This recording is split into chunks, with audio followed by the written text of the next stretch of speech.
these audio limits.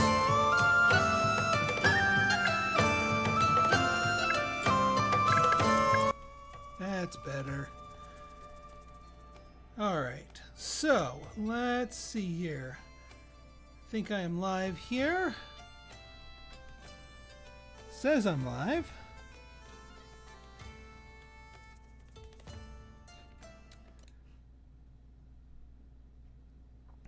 I would like to hear anyone in the chat, please let me know how the levels are. My voice versus the in-game sound.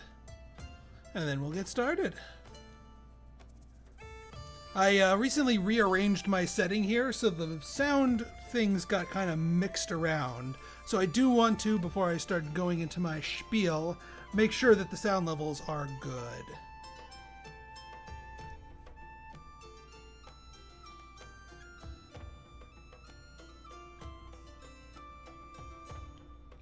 Sound is good, Matt?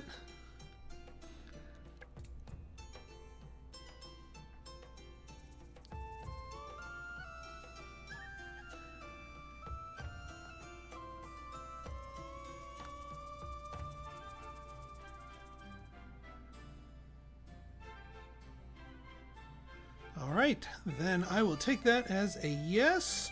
I mean, the visible levels on my recorder here look good, so I think we're in good shape here. All right, so hello YouTube. I am Pinstar, and this is Pinstar Plays Patron. Now, what is Patron? Well, for those of you who've been with my channel for a long time, the game that started everything on my channel, the very first game on my channel, was a little survival city builder called Banished. And it's one of my most popular series, even though when I look back at the videos, I kind of cringe at the video quality. I was recording in like 420p and like really, you know, like Windows Movie Maker editing software, and it was just very amateur hour, but I was getting started. I didn't know much but a lot has transpired, and I know a slightly bit more about recording. And now we have Patron, which is being billed as sort of like a Banished 2. It is not made by Shining Rock Software. This is not an actual successor to Banished in the formal sense, but it is still a Banished-like.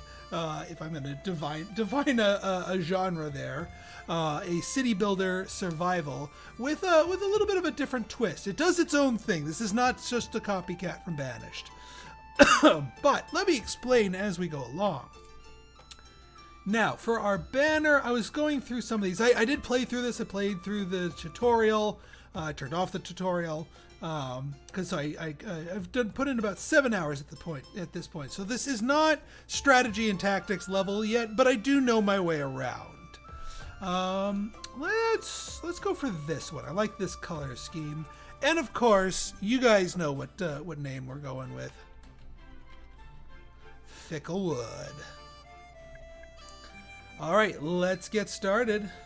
Now, as far as our new game map, I was putzing around, and you know what? Pine Ridge, kind of somewhat similar to Pine Starch, the star of my Stardew Valley series, and again, not quite at top tier level, so we're going to go with a normal difficulty map rather than one of the challenge maps. But hey, if this series takes off, I might hone my skills a bit more and dive into one of the challenge maps. But for now, let's get started with Pine Ridge. All the settings, normal, default, whatever the devs intended, that's what we're going with here. And Friendly Smile, thanks for stopping by. I'm glad you like the game. I do enjoy the game as well. Alright, so, yeah, just some, just basic survival city builder tips here. But I've been refining some strategies. So let's pause here. And yes, there's a pause button. There's a pause button. I love pause buttons. Okay, so you'll notice the art style is a little different. Also, they apparently added the camera tilt and rotation a bit more in the latest update here. So essentially, the reason why the game is called Patron is we are a patron of a new city. So rather than being a gaggle of people that were banished to some unknown land for some unknown reason, like in Banished, Patron is we are basically, these are some settlers that were sent out by the kingdom, and we are their patron. We are the noble in charge of this particular settlement. So we are not literally the king of this land, but he's kind of our boss. But we're sort of like the mayor of this town. So, and how we interact with the king and how we interact with the church of this land is actually part of some of the, ebb and flow of this game. There are different factions and different reputations you need to manage while you manage your citizens directly. So, so we've got our starting resources here. We've got coins, tools, stone, iron, coal, firewood, lumber, and food, as well as some luxuries. And these are just sort of the surface levels. If we dig a little bit deeper into what our stocks are, you can see there are a lot of individual items in this game, a lot of production chains, a lot of things that you can get into, and a lot of things that your citizens will be demanding over time. But for now we're just worried about their survival. It is April, and there are no houses built. This is just our town hall. Nobody lives in there. So we, just like with Banished, need to get people in homes before the first winter sets in. Now, we've got some stray resources, some stray surface stone, some stray surface iron. We've got some patches of trees that we can just hack down to get some quick and dirty resources going. So I think that's the way to go, but we also need to make sure people are in their houses. So what I think we're going to do here is I'm going to tell them to clear all this. We need a whole butt ton of wood. So I think the first thing we want them to do is gather up some wood. If you remember back to my Crossroads build, the first thing we did is have people harvest up resources before we told them to actually go and build anything. So I'm kind of approaching this from the exact same angle. We obviously do want them to start building stuff, but for now, we want them just to harvest. And they use the town hall here as sort of their resource drop-off in the absence of like a resource depot. Now then, as far as our workers go, we've got 10 adults, and they're the only ones that can actually work. They're the only ones that are going out to actually cut down these trees and bring back the wood. We've got 6 young, I think probably like teenagers, so they're not quite in the working force, but they are in the prefaces of the working force. So we can expect them to enter the labor pool in the next few years. And then we have the children. These are younger ones. It's going to take them a while to get old enough to enter the labor force. And just like with Banished, your people, grow old and die and grow into the labor force, but also have children as well, and thus your population continues to expand. You can also expand it through migration. Now, why they're walking this way, I've noticed this behavior before. They all walk towards a point, and they're like, oh wait, town hall's not over here, let's go back to the town hall. I don't know why they do that. But they're doing what they need to do, and in fact, I think just one round of resources here should be good. So I'm actually just for the moment going to cancel the clearing action for these. That way, once they drop them off, they're ready to start doing their next thing. And the next thing that I want them doing is building a couple of very important production buildings here. The first one is going to be a gatherer's shelter. And just as its name implies, this gathers food. Now this, just like the gatherer in Banished, likes to be in a heavily wooded area so they can get nuts and berries and roots and other little forageables to help feed the population.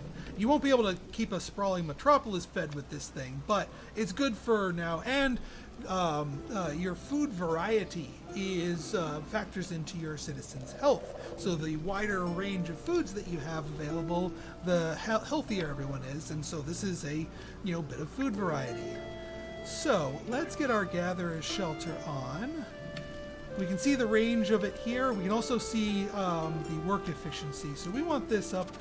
We want this at the 111 mark if we can get that, which looks like we can. That looks good to me. Bam. Now the other one we want to get here is the herbalist's hut. Now the herbalist's hut is an interesting early choice. All this does is produce herbs. It's used for medicine, and you don't really need that up front. The reason why we're going for the herbalist hut is we intend to sell them. The herbs are the most expensive thing in the early game that you can make for yourself for sale. We're going to turn on the grid here temporarily just so we can get this going. Herbalist hut should be good, like right here, 120. We can get a few more, but I want this nice and close. You'll see why later. So yeah, herbalist hut, bam. And just like before, old habits die hard. A crossroads build here. Because there's one more building that we need to get down, and that's the depot. This is where pretty much any resources are dropped off. So whenever you have a building that either demands resources or produces them, or both, you want those near a depot to minimize travel time. And depots are cheap enough. And you don't actually have to employ a worker there. You just need haulers to go back and forth. So I am going to throw down a depot down here like that. So that should be... I'm going to unpause here. We'll get off our grid here. Let's get our speed up a smidge meter. And yes, don't worry, we're doing houses. Just like with my original Crossroads build, we gather resources, we build some important production facilities, and then at the very end, we build houses, but we make sure to get people housed before winter, so we don't have anyone just randomly freezing to death without any ability to get in there.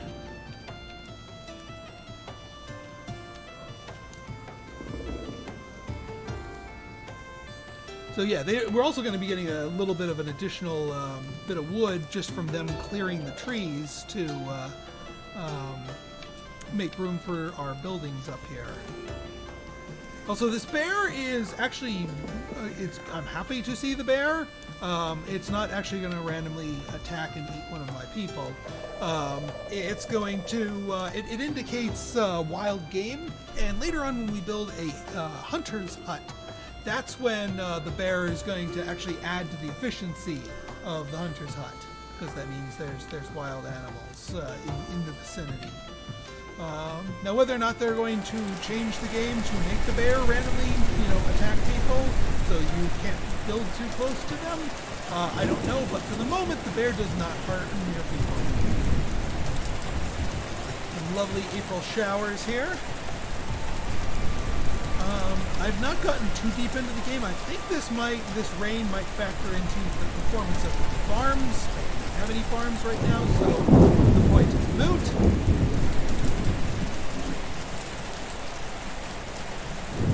Okay. Yeah, people are loading up stuff here. Looks like our herbalist hut's done already, so we assign somebody to work this hut. We actually have our depot up and running already too, so we get 2 people up in the gatherer's shelter, and nobody needs to specifically work that. But we can have a dedicated carrier, which they actually carry. They move a little bit faster when they carry things by having someone. I mean, any of the workers can carry things, but carriers do it faster. All right, so we have our mission critical buildings all set and employed. We still have plenty of workers, so I think it's time we get our housing on. Now, at the beginning of the game, there's only 2 different types of houses available to us. Well, 3 technically. The shelter is like the emergency. Oh crap! I didn't build enough. Weather's drowning me out. Okay, hang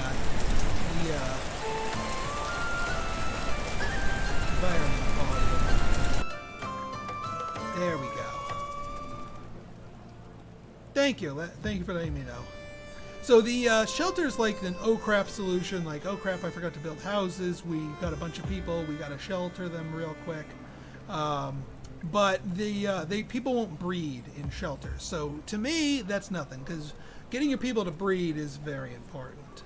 Now, the other two are tents and houses. And as you can see, tents are a heck of a lot cheaper. Now, starting out, I think I'm going to go with some tents, both because they're cheaper, they can be built quickly, but also, and here's a little thing I noticed. The tents, we start the game with a total of, where is it? Leather. We start the game with 15 leather for free. Now leather's not too hard. You get that. You get that from the Hunter's Lodge, but we don't have that yet. But 15 leather will allow you to build exactly 5 tents.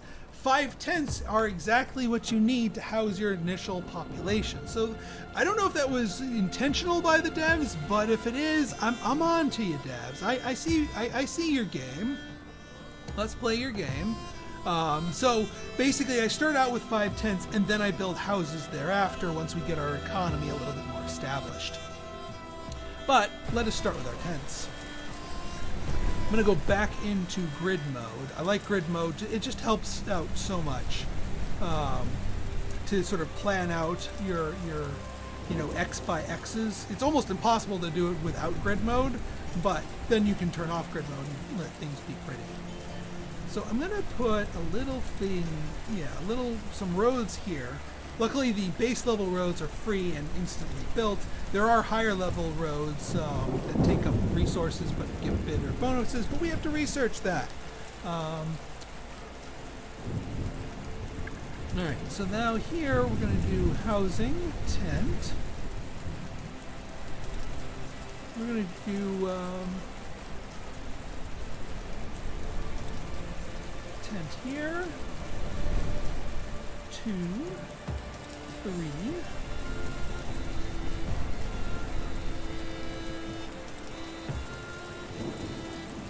You know what? Here's what we're going to do. 4,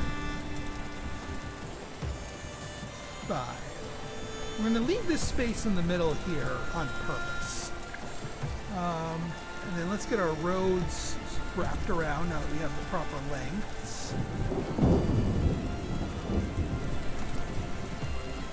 I'm just going to scooch this over so the road can link up here. There we go. Fantastic. And we got 136 lumber, so not that these tents require much in the way of resources.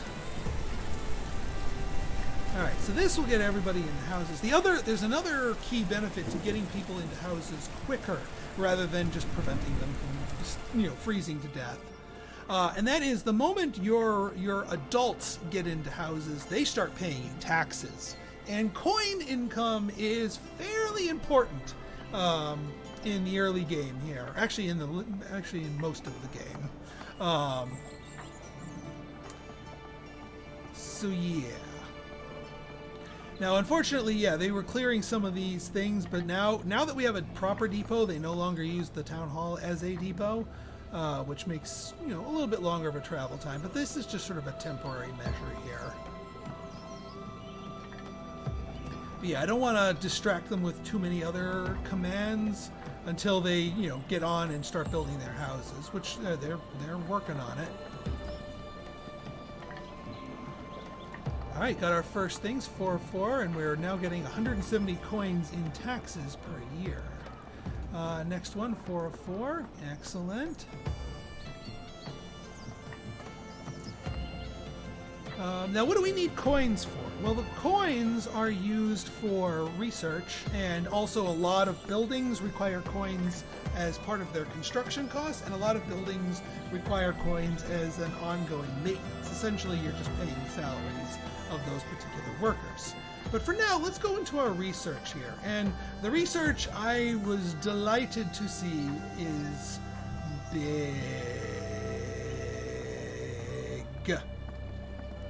Lots of things to research here. I've only gone maybe like a screen's worth of research in terms of how deep I've gone prior to this, so I don't know how, you know, crazy go nuts the later ones get, but there's a clear projection here. Now, this one is going to be our first one. Cleared path. Increase the herbalist hut efficiency if it is near a gatherer's shelter.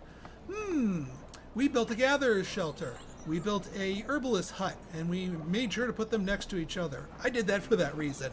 I want our herbalist, our money maker, our early game money maker, to get even more boosts.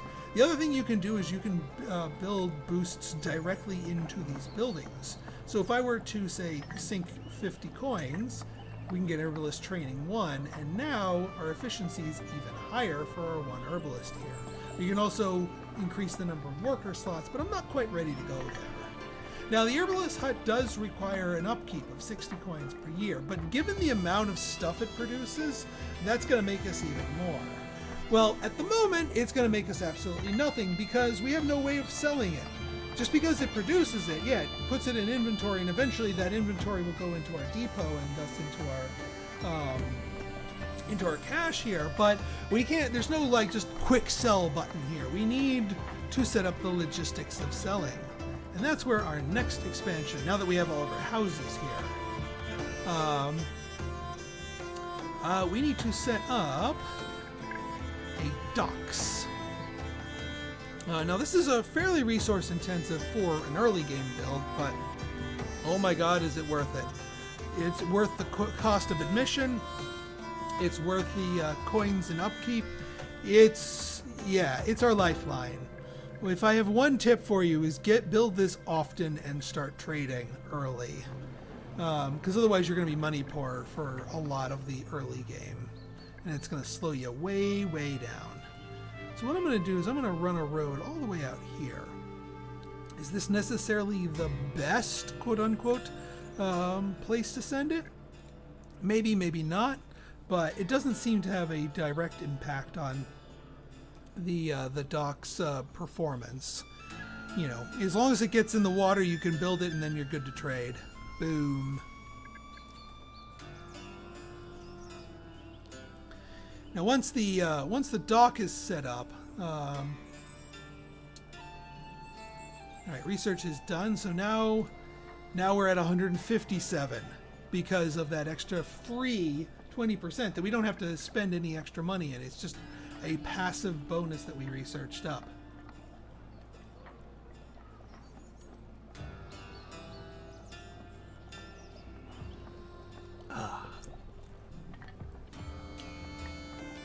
Now then, the other thing I might do is the large baskets is an extremely cheap upgrade, but the 25% bonus to food income is certainly helpful and welcome.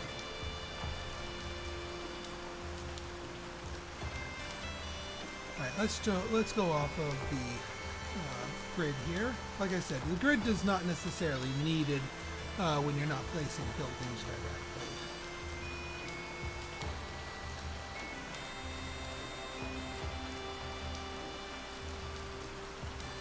Now, one thing I do want to do, once this is completed, is there's some upgrades on the docks that you can do to increase the size of the ships that come, so that you can trade more each time, as well as increase the frequency, which allows you to trade more frequently.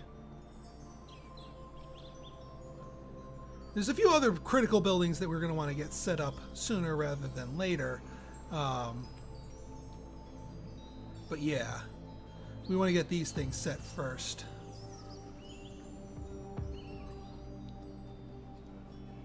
Where's the crossroads? At the moment, it's right here. I haven't fleshed out my buildings here just yet, but we're getting there. And I did the crossroads as sort of an homage to my original strat. I don't actually know if the crossroads is a correct strat for this one. But, you know, I'm still in the experimental phase. Alright, so we've got our our docks here. We can do some upgrades. Do I want to drop the 120 coins for a bigger ship, like right off the bat? Or do I want it to come sooner? That might be a better...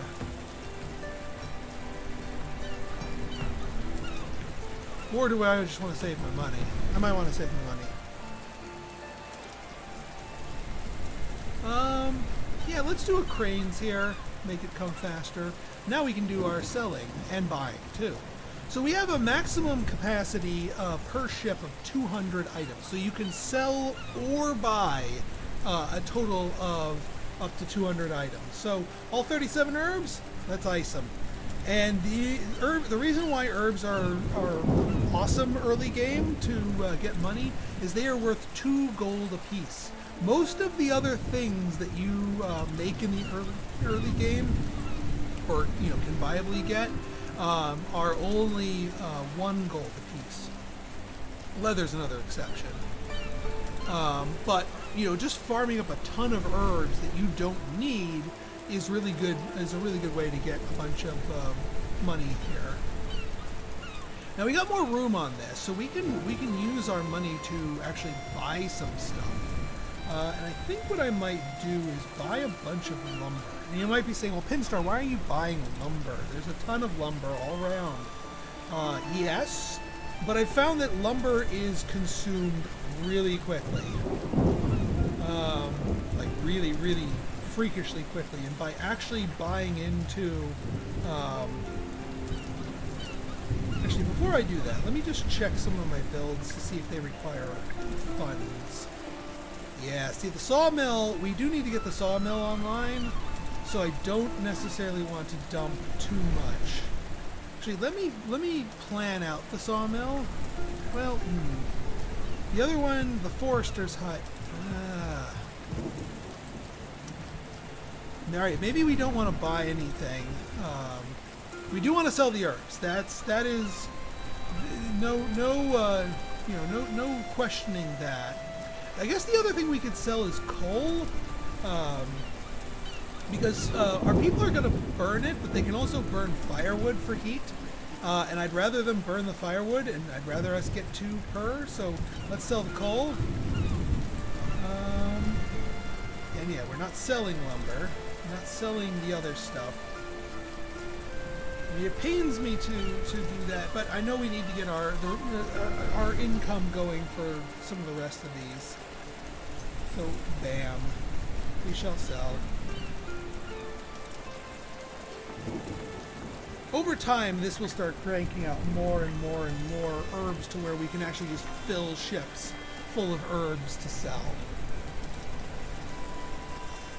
Now, one thing I've been experimenting with is actually separating our wood production lines away from the main crossroads here.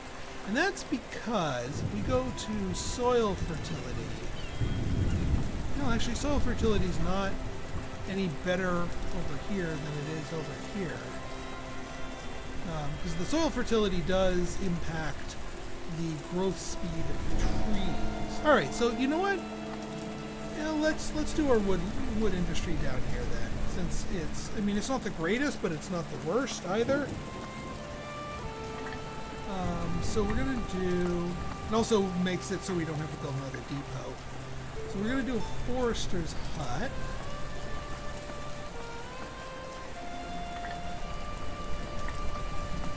Yeah, 94% efficiency, but they'll plant trees to bring that up, so that will help that out. And then we want a sawmill to start churning away at our lumber in order to start producing firewood, like so.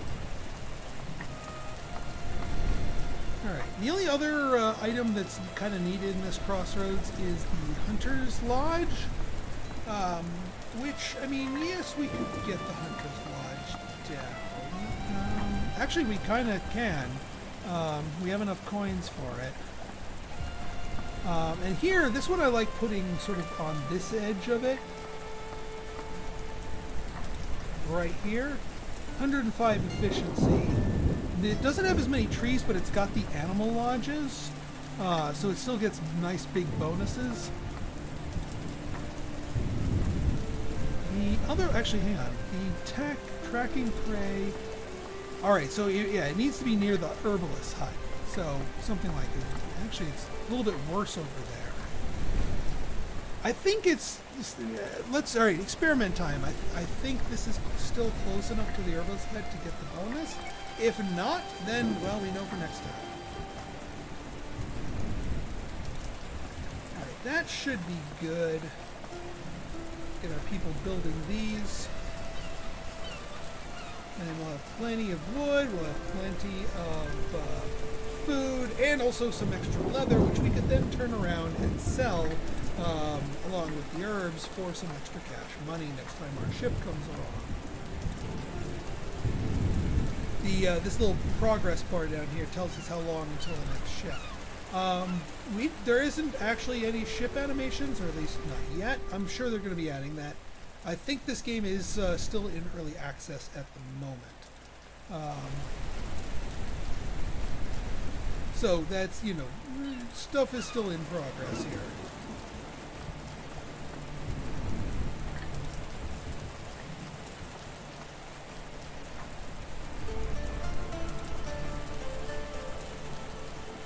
And just like with all the others, you can spend money to upgrade specific aspects of these.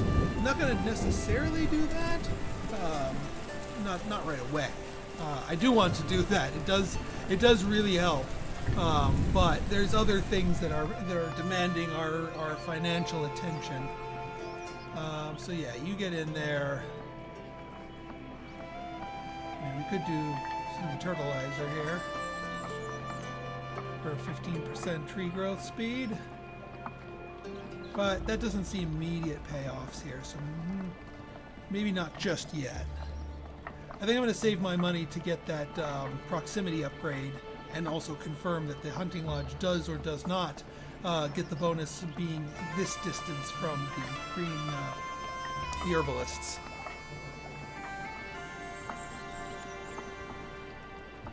But it is important to get your firewood going fairly early, lest you get caught in winter without it, because that's almost as bad as getting caught without houses in winter.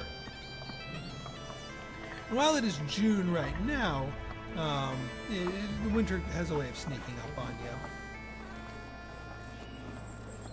Alright, so we've got all of that, and our workforce, we're down to just 2 general workers. So, yeah, this is where it gets, I don't want to call it dicey, because it's not really dicey, but it gets a little trickier here, because now you need to balance how many workers do you have working permanent jobs that aren't building things, versus how many do you keep in reserve to build new things and harvest things quickly. One thing I think I am going to do here is we're just going to tell them to harvest these things right here. And what the heck, we'll do a little patch of stone here just to get it into our inventory.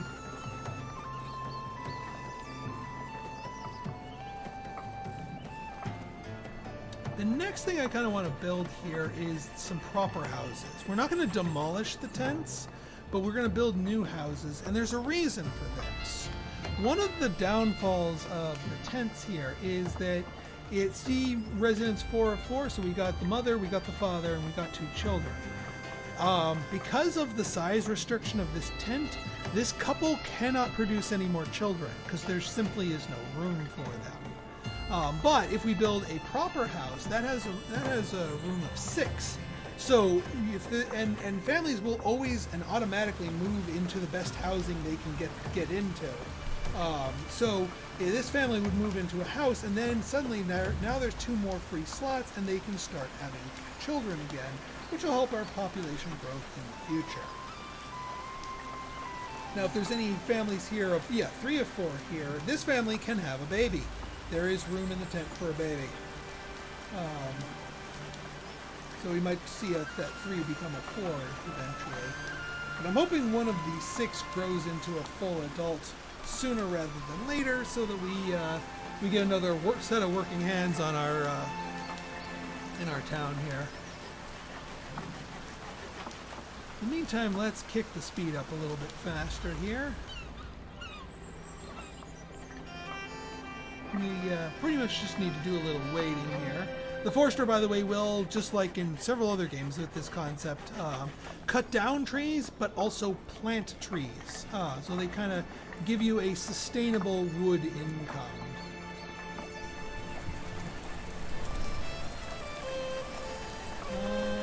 Research, we need 85 to get tracking prey. And there's our 85. Alright, so so it's 105 efficiency, so that should go up to 125 if the upgrade reaches. If not, like I said, this is experimental. I'm still testing stuff. Because it doesn't specify what the exact definition of near, quote-unquote, is. The other thing I want to do is, get up to 100 coins for Herbalism Training 2, just so we can get more cash money flowing from in that regard. But I think that'll come from our next ship. Okay, research done. 120, probably because somebody cut down a tree. So it does reach, though. This is sufficient. We're getting the bonus. Happy times. Alright, our ship is almost done, and we have a much larger thing of herbs, and we can sell some leather. Because at the moment, there's no immediate demand for leather. So we can sell all of our herbs. We can sell all 12 of our leather. And you know what? I think I'm going to go and do my original plan thing of buying lumber. So we get 54 coins, but we also get a crap ton more lumber, which makes me happy. Now, the thing about buying is when you buy something, you actually have to wait for the ship to come back before you actually get the resources. So there's a delay to it. You don't immediately get, the 109 new lumber teleported into your stockpile. It does teleport your existing stuff that you're selling to there, so you don't have to get a bunch of people and haul 70 some odd bushels of herbs to there in order for this to work. But I think now we can start building proper housing. Let me turn on grid mode here. That way we can get families out of their squalid houses, or their tents rather.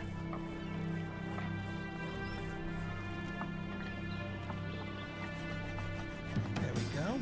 Now I'm not going to demolish the tents, and the reason being is that if we get sudden event, new population by event or migrants or what have you, they will. We have open houses waiting for them, and they'll take up residence in the tents, and then that gives us time to make sure that they're housed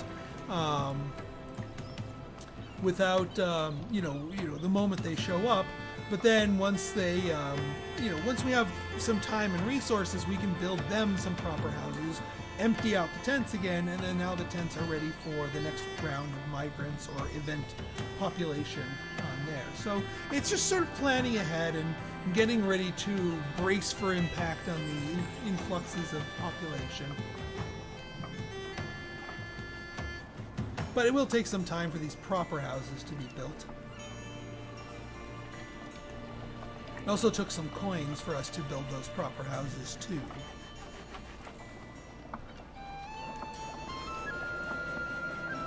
Still want to get that herbalism training too.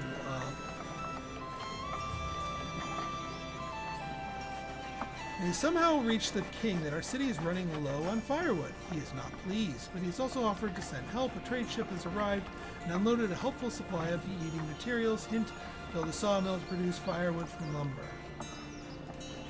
Okay, well, we weren't actually that low. Maybe if we were under some threshold, that event might fire, but we were actually doing pretty well with firewood. Now, granted, firewood gets burned up a lot faster in wintertime, So the rate that we're stockpiling it now is not going to, you know, we're going to start using it a lot faster than we're stockpiling it once winter hits.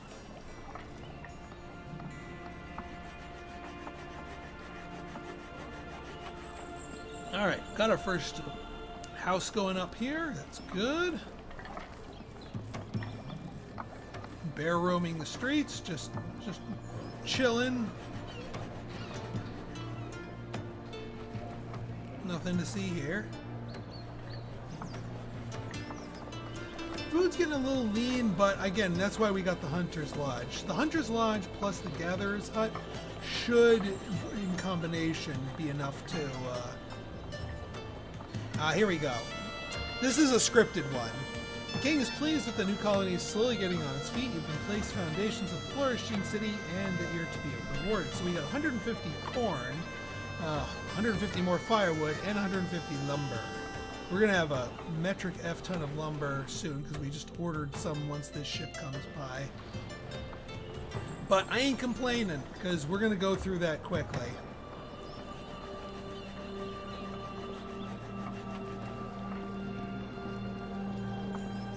I think our next ship is going to be just pure selling stuff for the coins, because I have things that I want to upgrade, I have things that I want to research, and money is all needed for that.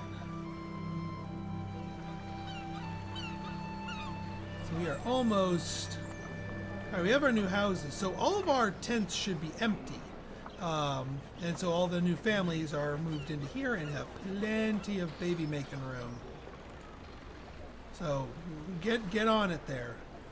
There's actually there's a few other things that you can do to sort of encourage population growth, but that's the first one you can do. Now, our gracious king has gifted us a bunch of corn, and our people will eventually eat that, and that's fine, but it's worth 2. Whereas all the other food that we can get is usually worth about 1, and it still fills people up. So I'm actually going to sell the corn that we received here before people eat it. We're also going to liquidate the herbs, or at least as many of the herbs that we can fit. So now and we're not buying anything, so we're just getting a total of 360 coins here. So now we're good in good financial shape. So I want to start researching Fisherman's Hut as another source of food. Cheap food, but it's meant for eating, not for selling. I want to get you to Herbalism Training 2. I want to get you to Large Baskets 2. Oh, with a Large Baskets 3. Get tons of forageables. And then yeah, we'll wait for the Fisherman's Hut to be researched so we can build that. And that way we get ourselves another set of food. One thing I can do while we wait is we're going to build another depot, and we're going to build it down here by the docks. Because we're eventually going to build a fisherman, and when we buy goods from the docks, it takes time for it to arrive, so having a depot down here helps us out in both regards. Alright, research done, which means we can get our fisherman's hut.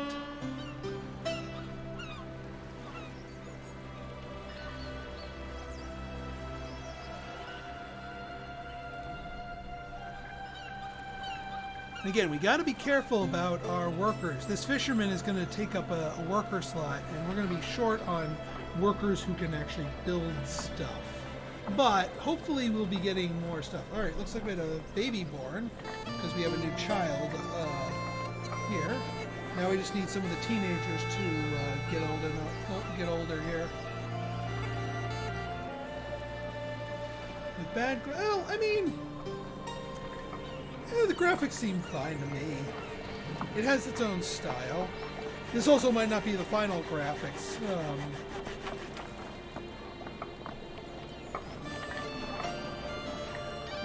But I mean, it certainly looks like Banished from you know, a set piece standpoint.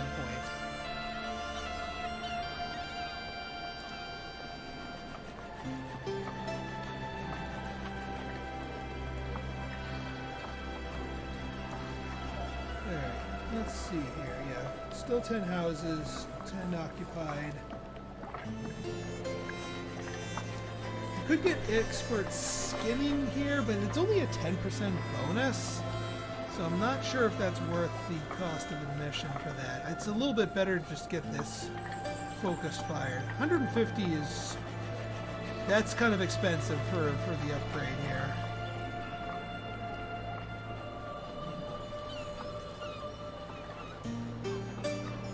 Plenty of firewood for the winter, though. Plenty of regular wood, too. I'd say we're pretty good on food. Aha! Got our fisherman here. Sturdy nets just gives us that. Tools is something we have a fair amount of them. We started the game with them, but we need to be careful with where we use them because we do not have the ability to produce them, and it'll be a little while before we can. And one thing I do want to research is ice fishing, so that our fisherman actually gets more productive during the winter time.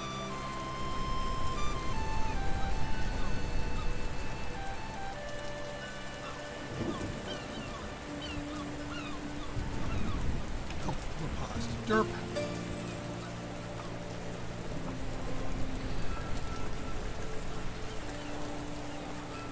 Now, one other thing that I want to do here is these road signs. These road signs are little one-by-one things, but they make people move faster, which is relevant to my interests here. So we're going to place a road sign, like one of them right here, and we're going to go to our crossroads here. Unfortunately, you unfortunately can't actually put them in the row, which is a little silly. I will say.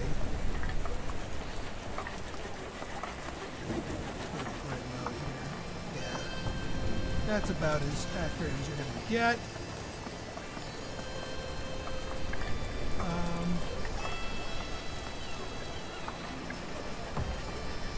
Don't have farms yet.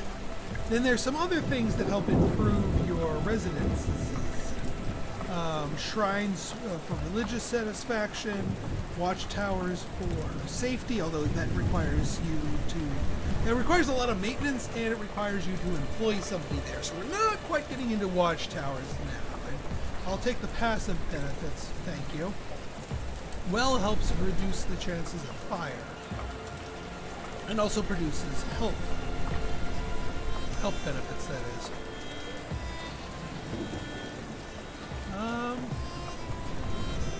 And yeah, I think if we put this in the corner, it'll actually affect everybody.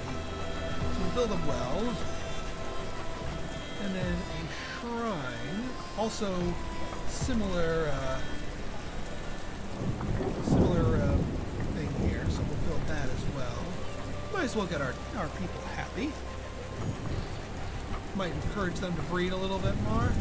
I don't actually know if happiness leads into fertility, a la Surviving Mars, but hey, it certainly can't hurt. We're about to get another influx of cash here. So herbs have recharged largely. Research is done. Yeah, it's warning us that we are low on free workers.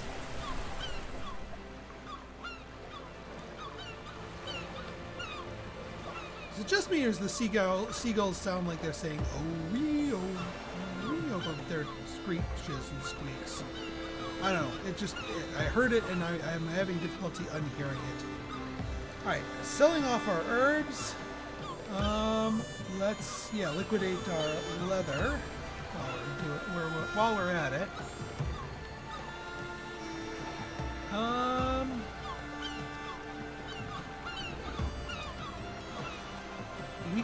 We could no, I don't want to liquidate our food because we have a good amount of it now, but if we sold a bunch of it, we would not have a good amount.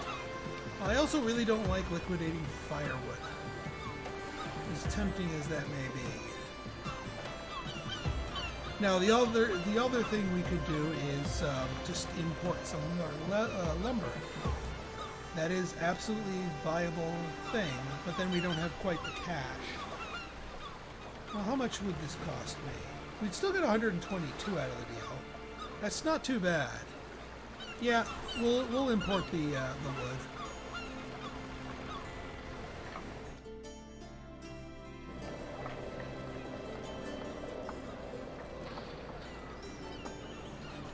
So one other thing that we can research here.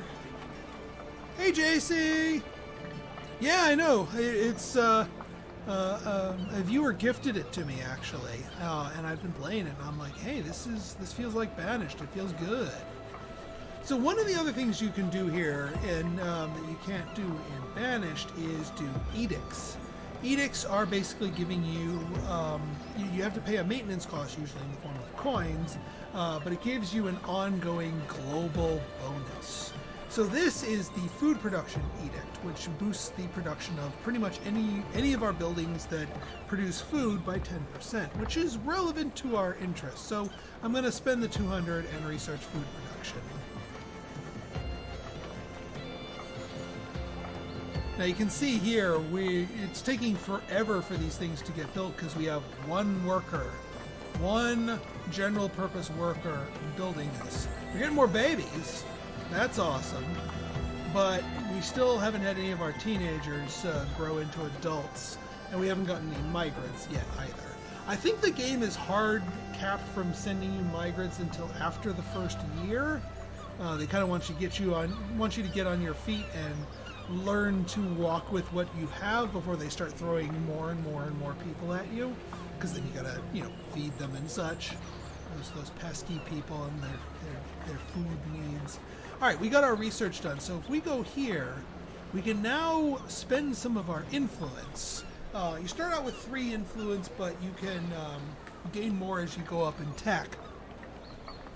And this will allow us to have a certain number. You can't just research all the decrees and then have them all active at the same time. But we do have this one. Now this one's kind of expensive. 520 coins a year for a 10% food boost.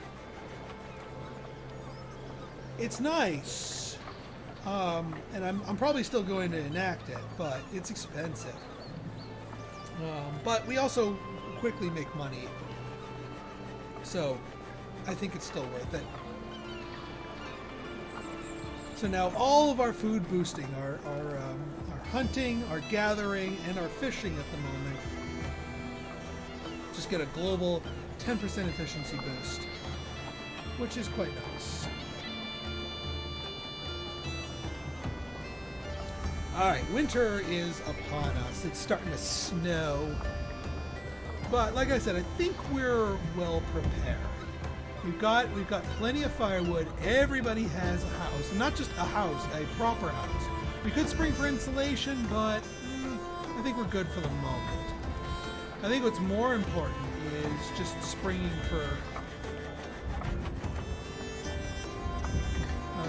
you know what? I think I'm going to do trapper training. It's relevant at the moment. And while it only really gives us a benefit during the winter time, it's a good time to get that benefit.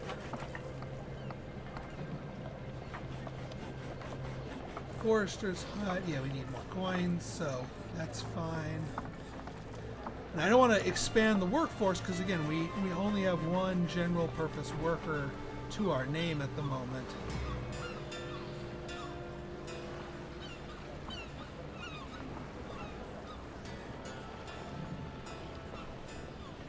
Alright, more babies, still only 10 adults.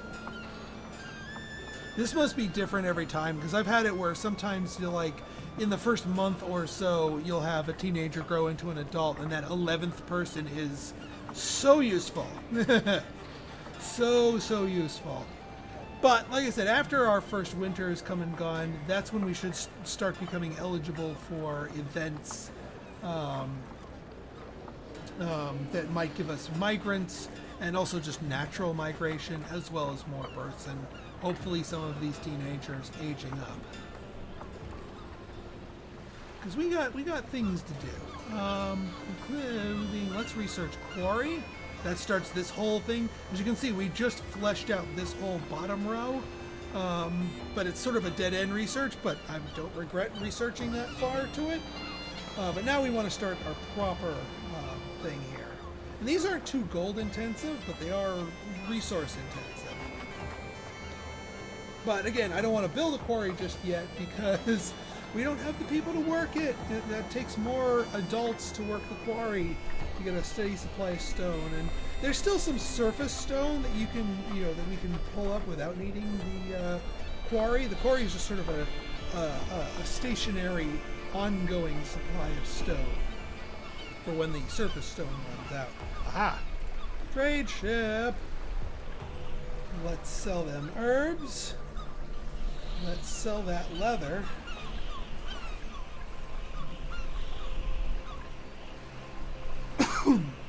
And we have, our firewood came in, so we've got 11 billion units of firewood. Do we want to buy more or send it partially empty?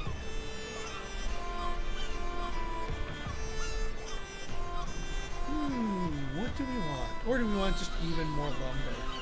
It seems crazy to just keep, buying lumber, but you'd be surprised.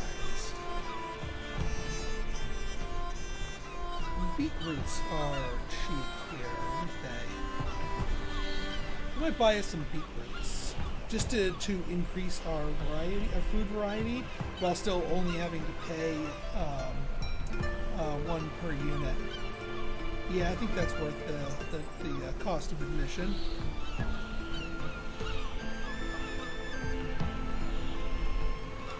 Might as well increase the food supply.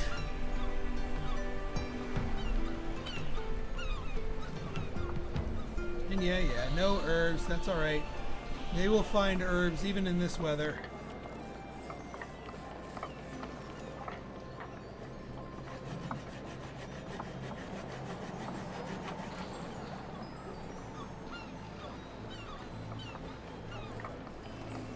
And yeah, since everything is close to the depot here, it's a short trip for all of these producers and consumers, including our sawmill. Because they need to bring raw lumber here, turn it into firewood, and then bring the firewood back there to add it to the official supply here. But this is just minimal thing, and it's even being boosted by this sign. So that should be fine.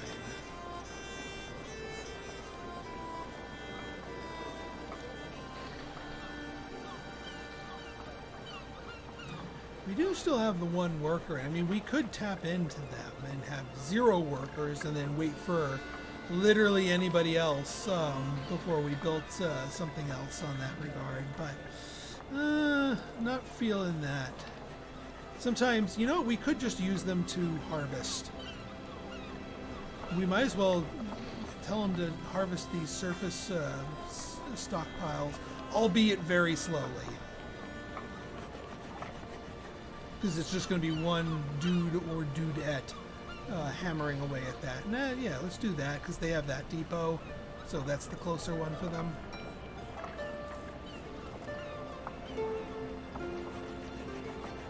And we will be needing those resources in the near future.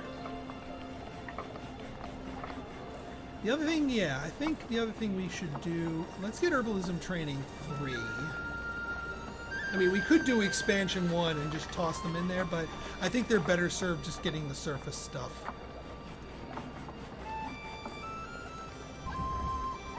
And yeah, we already got large baskets, 3 here, so our food income should be just peachy. This is a pretty nasty winter. It's been snowing several times here. I don't know if this game has disasters in Banished sense, like a tornado. But I do know that there's a lot of random events that can strike you, both good and bad. And often ones that require you to make a choice that can, be good in one way or bad or another, or, weigh your options carefully. That sort of thing. There's our one worker just tinking away here at the surface stuff. They have a little bit of a hike, but again, we're just keeping them busy until the needs of the labor pool shift a little bit.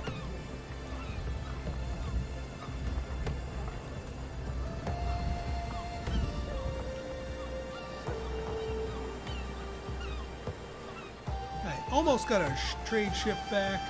Almost got plenty more of our herbs. This is why I kicked them up to another notch.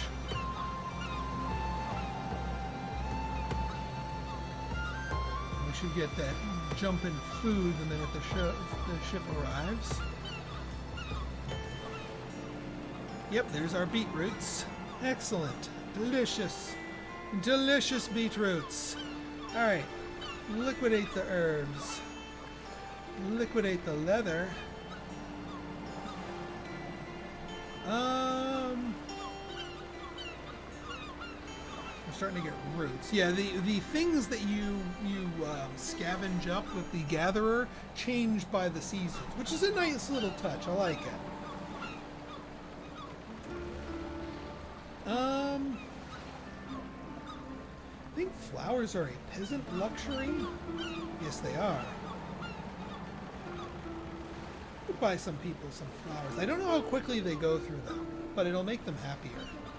Let's buy some flowers for now. Let's buy I think 75 flowers is a bit much. Let's buy 20 of them.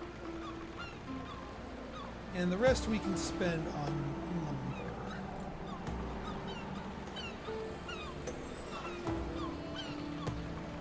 I can also do some more research for the mine here, because that uses up a lot of the lumber too. And I want to get into our next phase here. Is it like Banished 2? I would say yes. It feels like Banished, but it does its own thing. It is not just a soulless carbon copy, wannabe copycat. It has its own vision. It does its own thing. But if you have an itch for Banished, it scratches that itch quite nicely. And this is not sponsored. This is my honest opinion. It's also, I mean, it's got some balance issues, got some rough edges. It's still in early access, so it is not the super duper polished at the moment, but it's satisfying and it's certainly playable right now. Let's just keep going deeper and deeper in here. We could get the small park once we get some. Oh, we have the herbs. Why is it? Why do they think we don't have the herbs? We have the herbs. Build a small park in here to help our residences.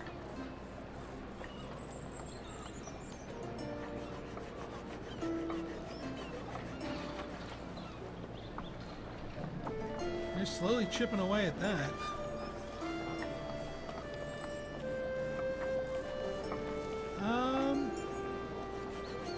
Yeah. I mean, again, we need more people before we can use any of these things that we're researching, but we might as well research them.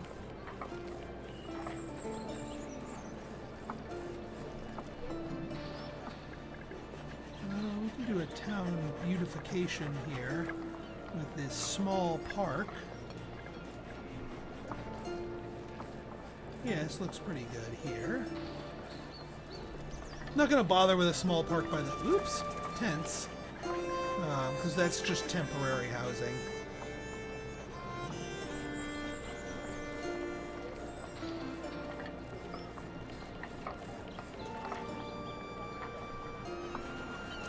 We do need to get iron soon. I might actually just cancel the harvesting of that stone, because I'd rather them focus on getting iron and or building this, because we've got plenty of stone. We can always trade for it, and we can very shortly mine for it. We just don't have the warm bodies needed to mine for it. And our iron's being consumed by our hunting lodge. It's one of its upkeeps. Is 60 iron per year, which is not a ton, but it's enough. It's enough. But with a little drip feed from the surface here, we can keep our one worker occupied. Whoa! And like that, I think we got our migrants. We now have 14 working adults. And those weren't event adults, those were just natural migrants. And this, my friends, is why we have a bunch of excess items here. Oh, we had two migrants, which I think are these two, and then we had 2 teenagers grow into adults, all at the same time. Okay, now we've got a labor pool to work with. So now it's time to start building some goodies, and putting some of this research to work here. So we need quarries, coal mine, and a few other types of mines. Iron mine and coal mine. And the vision here, the way this game handles it is ore. Basically anything that involves rocks, be it a quarry or a coal mine or an iron mine, does better where the ore is in the green. But you don't have things like a patch of iron here, a patch of coal there. Is it as realistic? No, but it certainly helps things be a little more flexible.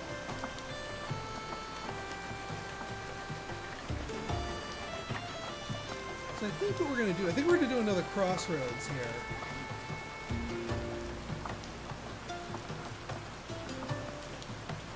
We're going to do an iron mine, say like right here.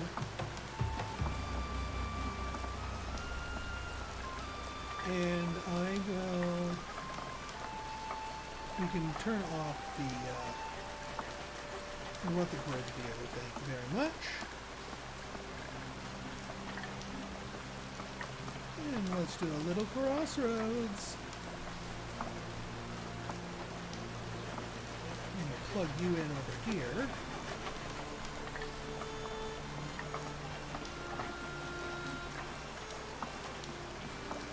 Alright, let's, so we want an iron mine, we want a coal mine. These are our 2 primary mines here. We also want to make sure we have a depot. Just like with the others, we want a close place for stuff to get dropped off. And I think we've exhausted our money, which is fine. Then we can start out with these 3 and get a quarry later on, because we've got plenty of stone built up in here. So now our 4 adults are now, got an extra person assigned to a carrier, but we've got 4 workers, and that should be enough to get that stuff going here. In fact, I'm going to tell you, Mr. Depot, to have a priority, because once this depot is here, it can teleport all of your materials there, which means your workers can draw materials from the depot into these other 2 constructions. So that will help the other 2 get built faster, in theory anyway. Although I think a few people already had queued up deliveries for the iron mine, so never mind.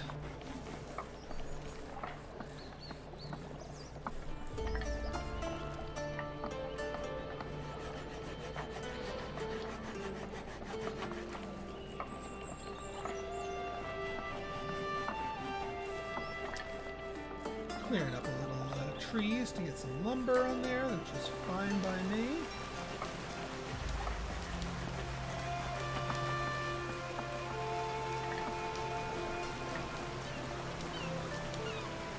We're also getting a bunch of... Oh! Trade! Sell the herbs. Sell the leather. What do we want to buy? We're almost eaten through all of our beetroots. We can buy blackberries if we really wanted to.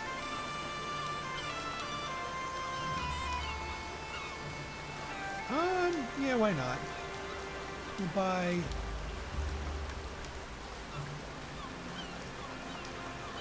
There, buy a few more beetroots while we're at it.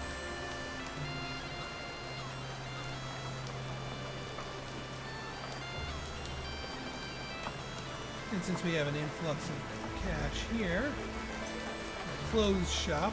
Now I think once we get the clothes shop, we're gonna need to stop selling the leather, because I think they use leather to make clothing.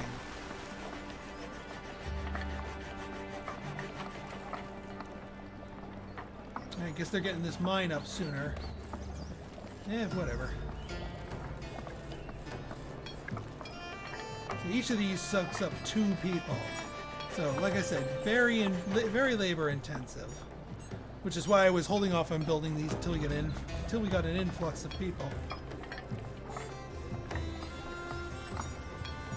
The royal tax increases. The crown has endeavors all around the globe, and it's the duty of each subject to help make that happen. From now onward, the king is raising taxes on certain goods. Coal trade fee is increased to 17% from 10%.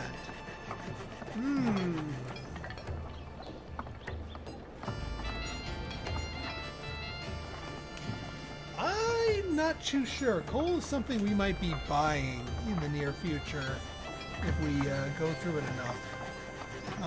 So I'm actually gonna say no.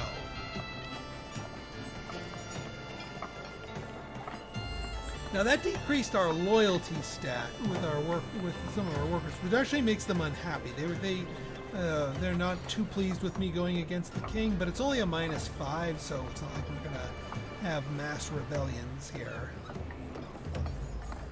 If it were another good that I wouldn't be trading that often, I'd be fine with it. But yeah, that one's pretty important one. All right, we got our depot here, so now the rest of this construction should go pretty quick. And I'll build our quarry. Actually, what's probably more important than the quarry is the tool maker's shop, because that'll actually give us a proper pipeline for tools. In the meantime, you know what, we're going to do reduce garbage to reduce the wood upkeep. Didn't realize that was that expensive. We can also, that should be fine. We can do expert skinning. I'm okay now, like, actually using up our tools for some of these.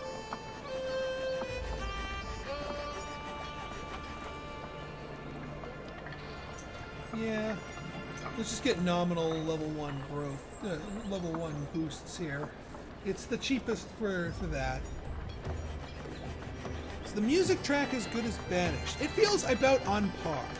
I'm not listening to this and saying, man, this is the best thing ever. But it's fitting, it's relaxing, and it does not commit the cardinal sin of strategy game music tracks, where it's engaging enough to sort of massage your brain as you play, but it is not so striking and upbeat and attentive that it demands the attention of your mind to listen to the music and distract you from what you're doing in the game.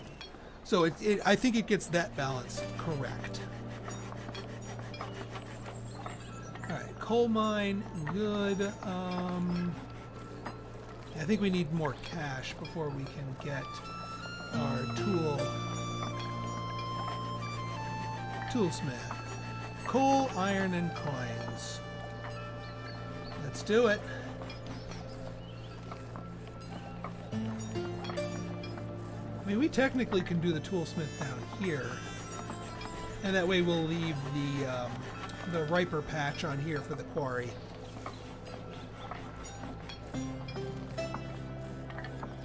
And yeah, all these guys, you know, grab a thing, put in the depot. It takes 2 seconds to get there. How's our ship doing? Ship is ready. Alright, sell the herbs. We're going to hold on to the leather.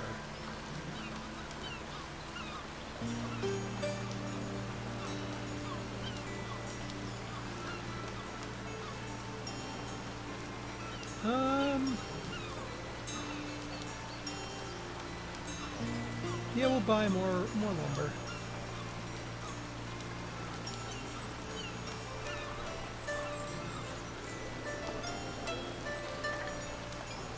Still not enough people to get more workers invited in. Yeah, the clothes shop does consume leather, so we will stop selling that for the moment, just to make sure we have enough stockpiled.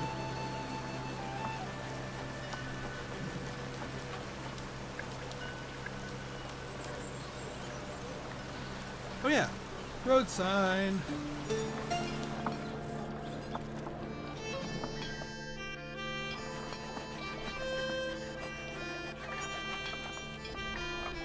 That should be good.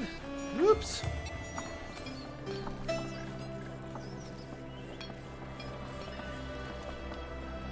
These, by the way, I think are the animal shelters that spawn the animals, but also increase the productivity of the hunting lodge here.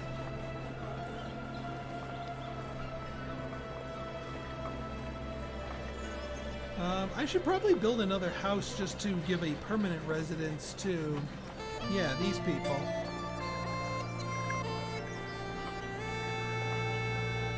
Don't need to go crazy with it, I just need to do one.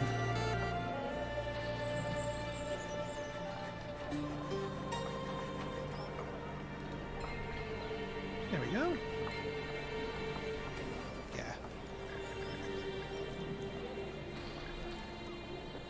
Alright, yeah, let's get the small statue. Carpenter's hut will let us make furniture, which is another of the luxuries. Also, speaking of the luxuries, you guys have those flowers that I got you? And you're taking my coal. That I don't appreciate.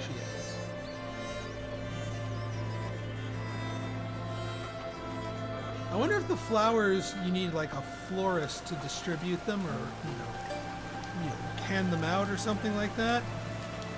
So maybe the purchase of those 20, well, I mean, it's only 20 flowers. I'm not going to be sleep over buying 20 gold worth of flowers that are going to sit in my inventory for a while. They will eventually be useful.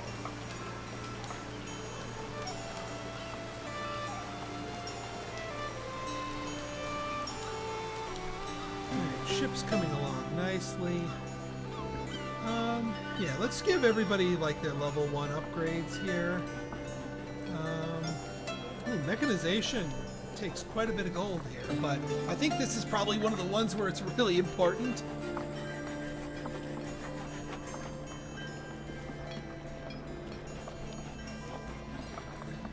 How's our labor pool? Yeah, we're down to just 2 workers, and actually we don't have coal miners. So we have no workers now. I never assigned the coal miners to the coal mine.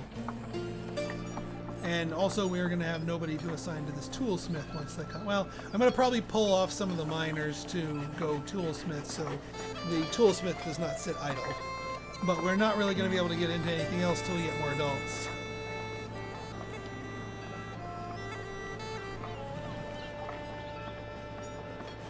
And as you can see, our foresters' planted trees are now getting big enough to be harvestable. So all the stuff we've been chopping down, not too bad.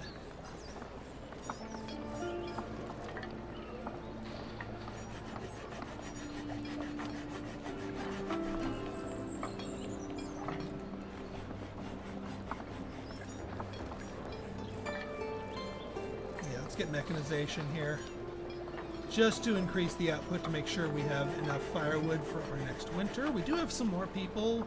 1 extra household to house here.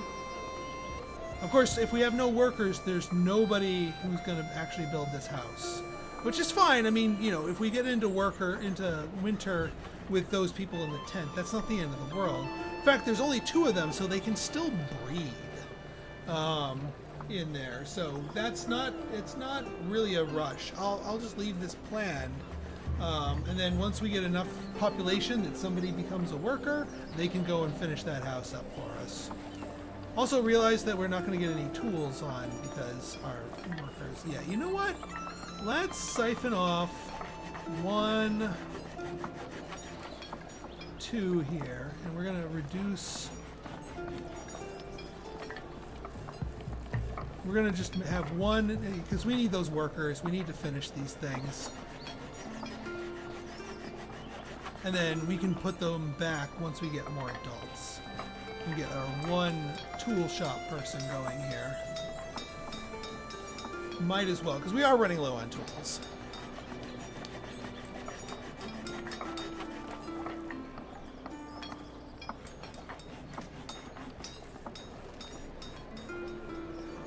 Oh, and yeah, the other worker took care of that house. Excellent.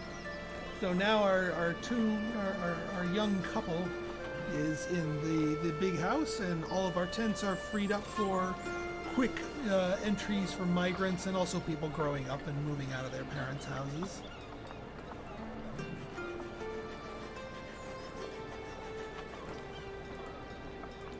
I do wish people would use the firewood instead of the coal. And to my knowledge, there's no way to tell them to knock it off with the coal and leave the coal for either selling or other industrial things like, I don't know, the tool shop. These are fairly pricey.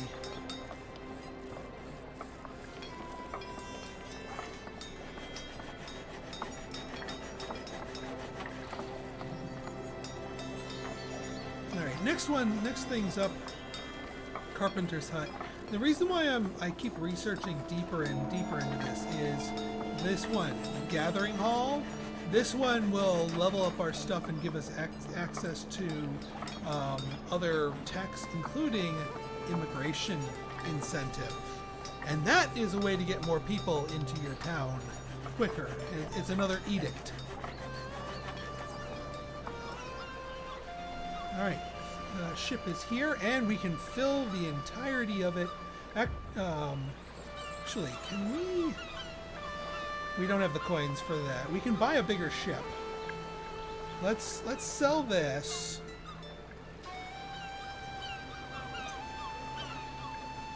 Get a bigger ship. We can get an even bigger ship, or we can get it to come here faster. Let's get it to come here faster.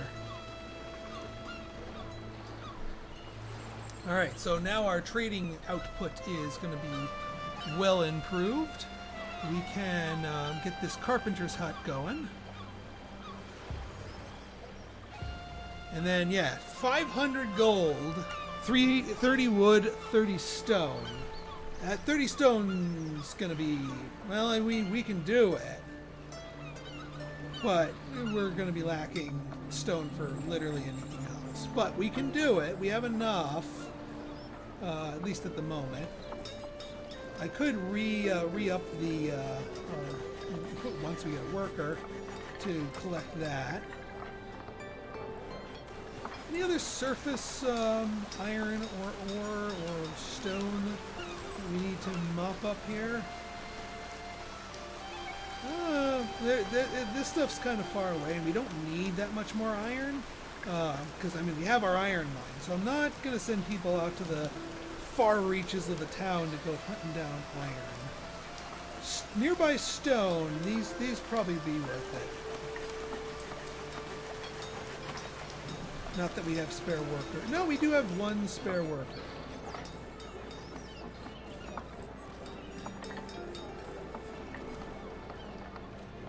I will leave that one spare worker to get that stone for us.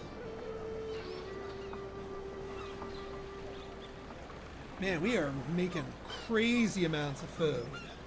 So that I won't be too shy about selling it. Granted, food takes up a lot and doesn't have a high price, so it's not really valuable in terms of ship space to sell your excess food. But it's good to know that we're just getting tons and tons of it. So in case we have like a bad event or something like that, we'll be okay. I could pull some people off of gathering here.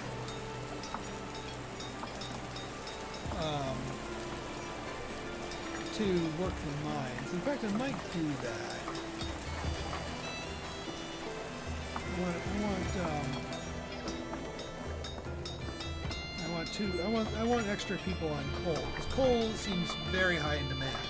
That's the reason why I said no when the Crown wanted to put a higher tax on it, because I might one day start buying more of it.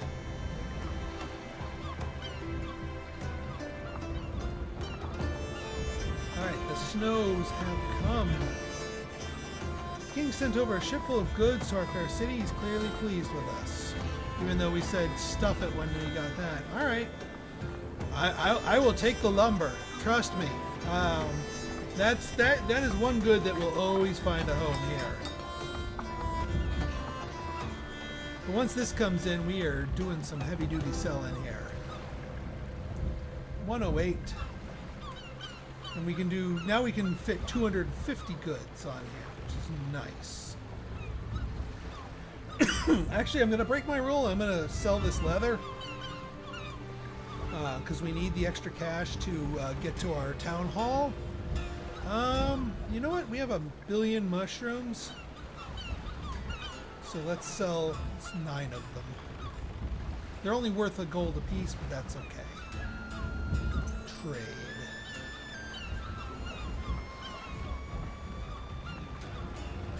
Alright, and now Gathering Hall. Bam. We spent almost that exact King's Gift on the Gathering Hall, at least for the wood portion, but I think that is an investment well made.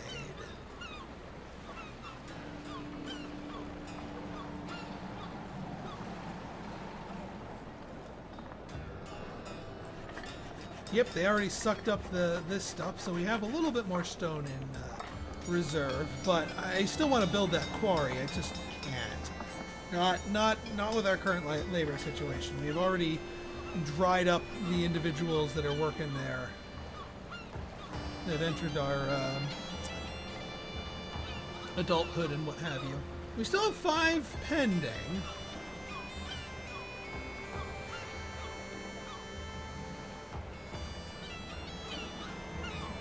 But that still might take a year or two before they actually roll over and become useful adults.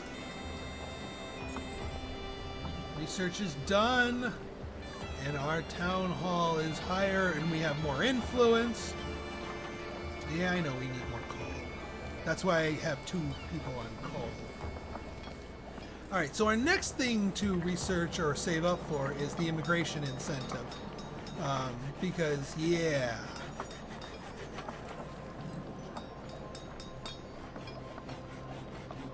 we absolutely want to sell,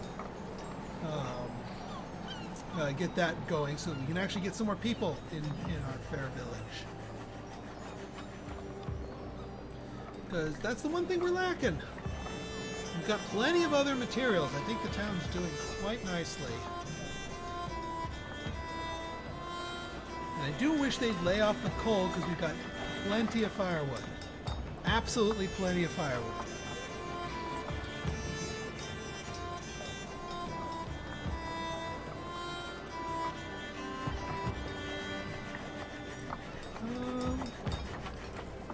Yeah, I'm gonna, like I said, I'm gonna hold off on the money. I was gonna say I was gonna update some of these, but no upgrades till we get immigrants. Because we just need the warm bodies. Let's be very, very honest here.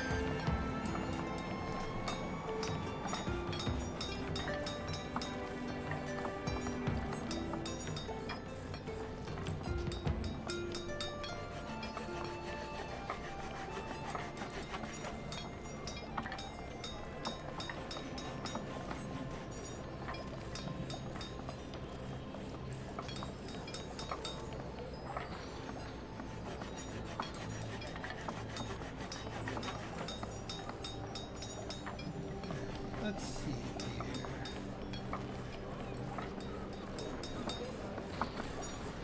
Like I said, you know, the animations are fine. You know, and I don't know if this is the final product on them, but hey, it works for me. Total health overall pretty good. You can see our. Oh, that's the other thing, and we haven't gotten into this, but there are 4 social strata. That your citizens get into. Right now, all we're dealing with is peasants. But each social stratum can be happy or sad, and they each demand different stuff. Alright, so we got our ship in. Let's sell some herbs. We'll let the leather reaccumulate again. That is a metric F ton of venison. I think we can sell that in good faith. Even though it's $1 a piece, it'll get us the cash that we need to get our immigrants in. Immigration incentive. The other thing this does is it not only increases our immigrants, but it increases our people's opinion of immigrants. Sometimes people will be not so welcoming of immigrants. I know, crazy concept. How unrealistic. But this actually, like, you know, it's more of a campaign to sort of tell them, hey, these foreigners, these outsiders, they ain't so bad. Let them move in, make friends with them. We need the workers. Trust me, we need the workers.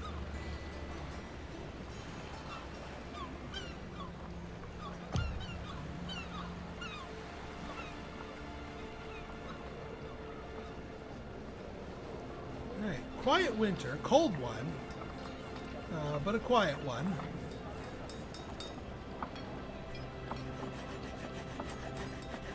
But like I said, we got plenty of warmth, and everyone has a home, and everyone has food. Research done. Let's get that edict in here. Now this requires 5 influence. It also requires a metric F ton of coins per year. I don't care. We need the warm bodies. And I think we can always turn this off later on. So immigration incentive, bam. We are now officially using up all of our influence. Now we get refunded the influence if we turn any of these off, but for the moment, I want them both on. So now, next time we get our immigrants tick, we should get a larger tick of people who are moving in. I don't know if it's like a once a year thing in the spring, but this is just in time for it. Alright, now we can start splurging money on tool upgrades. Yeah, prospector. Sure.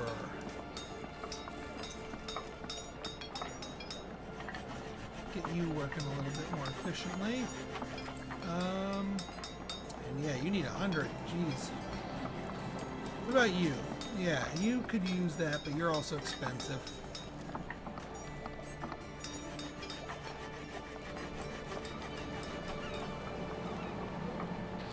Yeah, I have not gone deep enough into the game to see how that interacts and how tricky it is to keep your different social classes happy and, you know, working together and whatnot. So, yeah.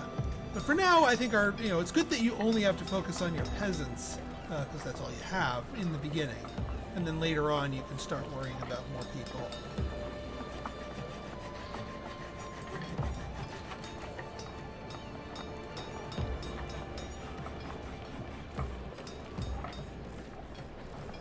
Do fertilizer 2 on this, get the tree growth speed going even. Actually, yeah, more tree growth speed. We need this area to be nice and wooded.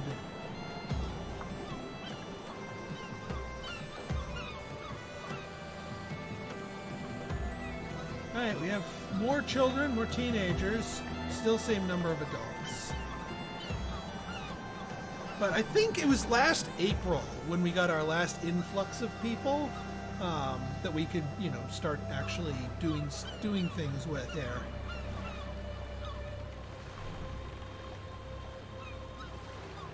All right, ship is in. Liquidate our herbs. Let's sell a bunch of our fish.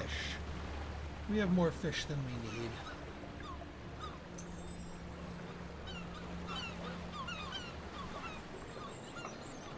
All right, the thaw.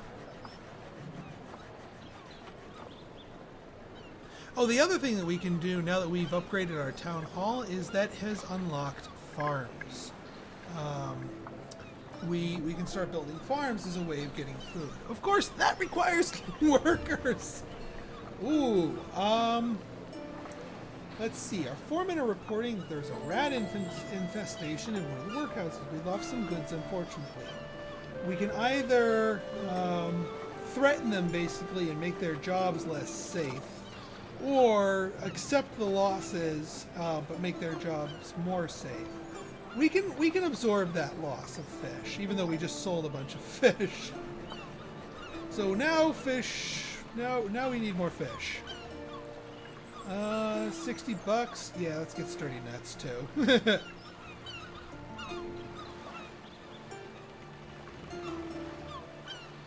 Oh, hit the haste. 30 nets, 3. We'll replenish those fish, don't you worry. Hey, 16 people! We have more workers! Let's replace our gatherer. Let's replace our miner. Let's get prospector here. But yeah, I think that was our immigration influx. Another set of immigrants came in. Another pair, if you will. And yeah, they moved into the tent as expected. Good. I was kind of hoping for a larger influx of immigrants with that edict in place, but it might, maybe we'll get more, more frequent influxes of immigrants instead of it being, just bigger influxes.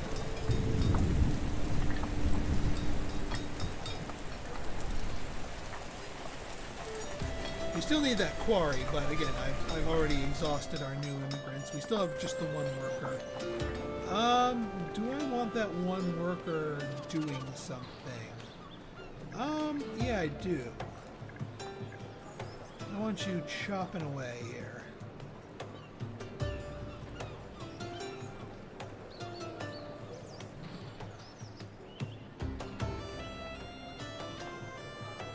Also, we want that one worker building one new house for our new arrivals.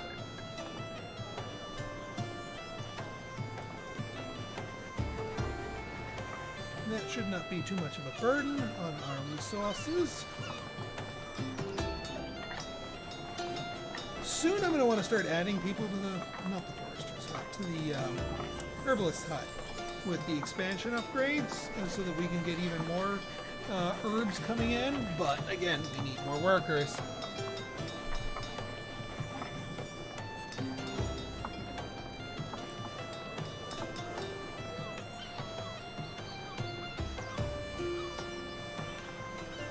Ships our trade is a little bit too efficient here. We're running out of things to sell. Oh, more people. We were up to 17, and that was an age up. That was a teenager that became an adult. That's excellent. Okay. Sell the herbs. Keep the leather, because we need to get a clothing shop going soon. We've actually run out of clothing. Is there... We can liquidate more venison in good faith. Yeah, we can liquidate more venison in good faith, but no more after that. Alright, let's... So we got 2 workers. We really do need a quarry before we start getting into like venison stuff, or not venison stuff, into clothing stuff. But clothing's actually a little bit more in demand. Well, you can also do carpenter's hut. Uses up lumber, uses up tools. The clothing shop. Yeah, these are both peasant luxuries. Oh, we need 10 stone for the clothing shop. We could go straight into the carpenter's hut. Yeah, why not?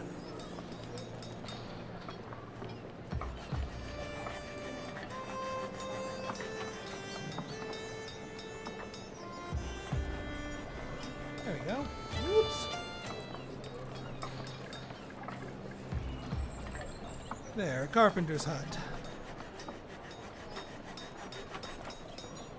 They may still be naked, but they can sit comfortably while naked. We'll get them clothing. Clothing in this game does not seem to have quite the hypercritical need as it does in Banished, that I can tell. But yeah, a quarry should be our next thing as well. In fact, you know what? I think I'm gonna build the quarry. Put you up here.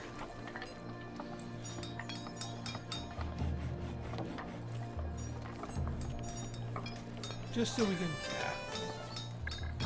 I wish the escape button would just cancel the thing on my cursor and then take me to that menu, but that's alright. That's why I keep doing that. Force of habit in other games where just a tap of the escape button when you have something stuck to your cursor will just take you to get rid of that rather than taking the full menu.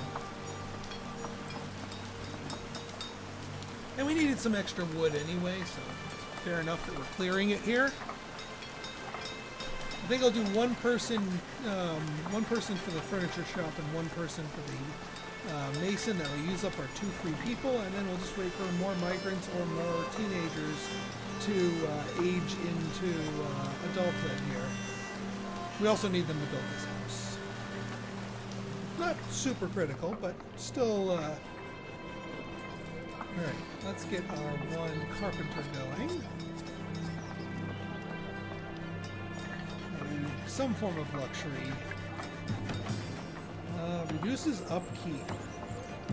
Yeah, it doesn't even increase production too much. But I think this is a smart thing right here, is reducing the number of tools, wood, and gold that this thing requires. Not a bad idea.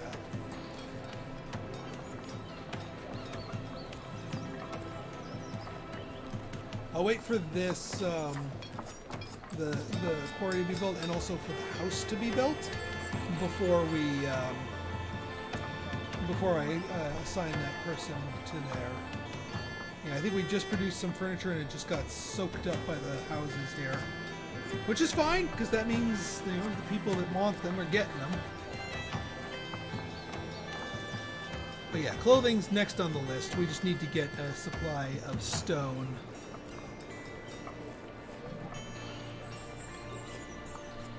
But it looks like you're going for the trees first, which is fine. That's fine by me. Sell some herbs. You know, we're gonna buy some lumber. It's gonna cost us 40, but we'll be set for quite a while.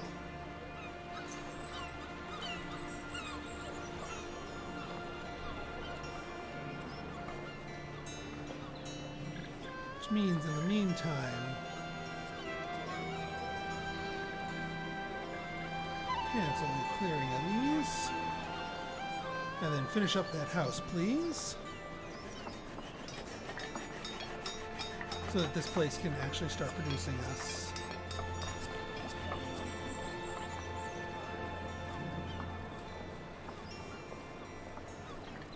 At least unless we have some other stray stuff marked somewhere that I don't remember. Unrest on the mainland. Sir, we're receiving word of civil unrest. People are there rioting. Should we ignore it or intervene? Send whatever we can to the king. We must remain loyal. Or, interesting, keep quiet about it. Prepare everything to accommodate incoming refugees. 7 incoming refugees. It lowers, it lowers loyalty and immigration tolerance, but 7? Bring it. Housing shortage. Jeez. Well then,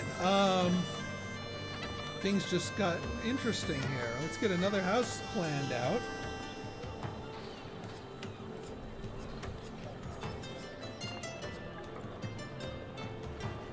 And now we can get people working in here. Now that we just got a whole butt ton of things here. And this is, my friends, is why we have 5 tents open to accommodate random influxes of immigrants. Now we have 24 adults, and we can do so much more with our labor force.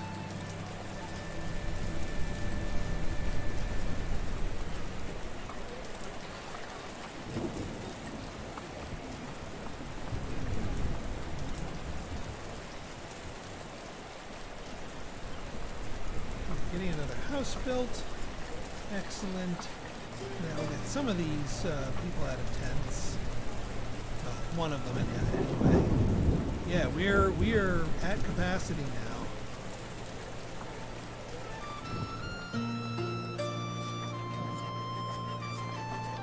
I think what we're gonna do, we're gonna expand the herbalist hut because we need more money.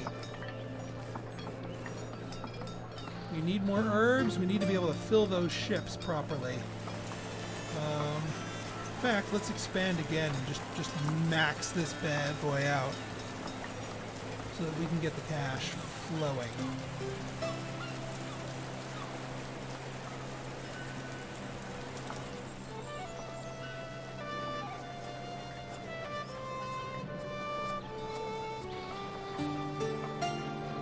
There's also a key tech that I want to research soon. Before building our clothing industry. But for that we need the cash. And this is why we increase this so that we can get our herbs going crazy and actually fill up the ship so we don't have to keep pitching other stuff. Although I'm being willing to pitch some of our tools because those are worth 3 per. That's even more efficient than the herbs. Granted, it's more material intensive and labor intensive, but I'll take it. Alright, ship is ready. 139.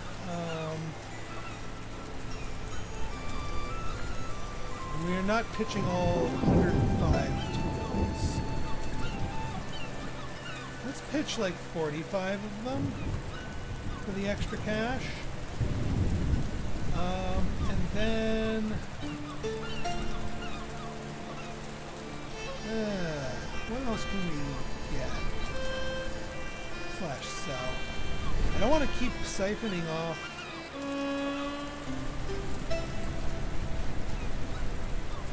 And they added so many more items now that we couldn't previously trade for.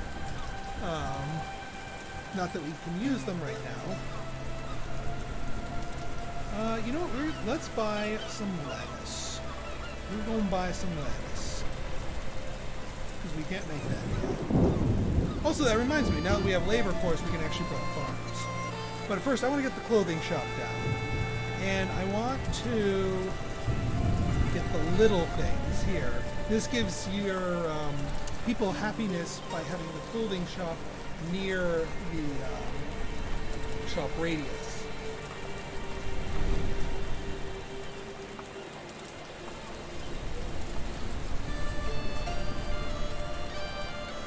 Let's get our clothing shop on.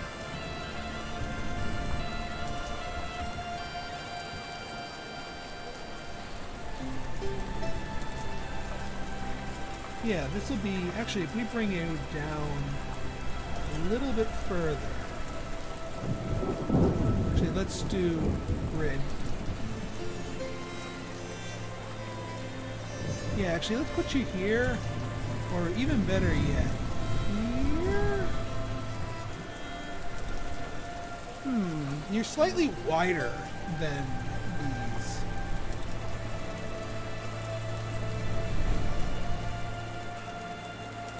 Yeah, I think this is still the better place for it. Let's just put you off to the side like this. No, I like you on your own block here. It's okay if you miss out on a few people.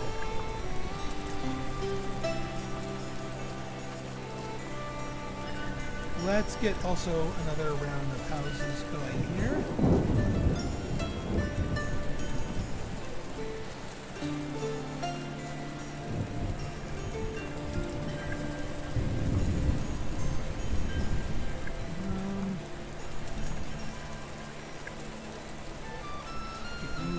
around here.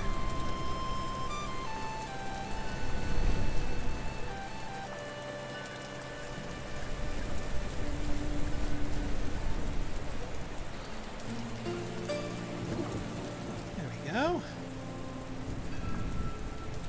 And then we'll start like farming things,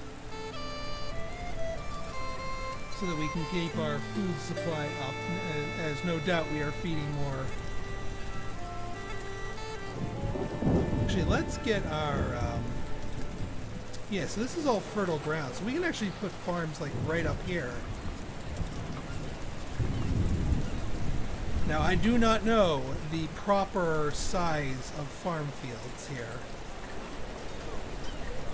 Let's go to the grid view here. So minimum field size 4x4. We can do, so what's this total here? 16, so 2 8x8s will fit in here nicely.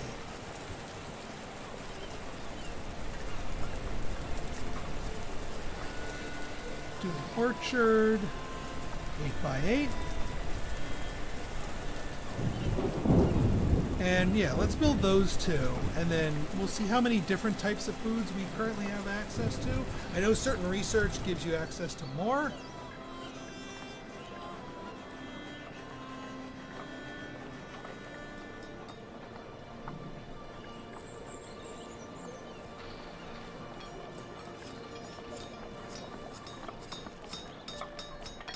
Also, we can up our... why are you still asking about orchards? Prospector, please.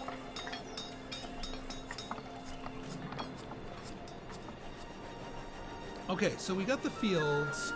Crop. Alright, so we got wheat and oats. So 2 different fields at the moment for 2 different crops. And then 1 type of orchard, apple, which is fine.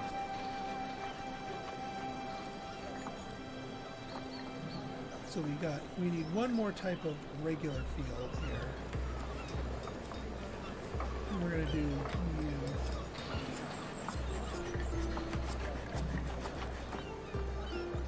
Oh, the other thing we need is a depot. But we need cash for that. Yeah, with all these edicts running concurrently, it's going to be a little bit tougher here.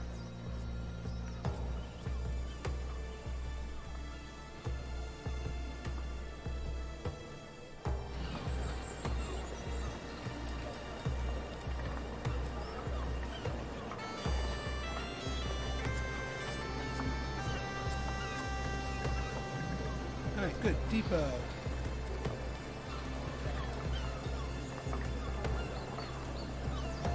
Yeah, I think it'll belong better here.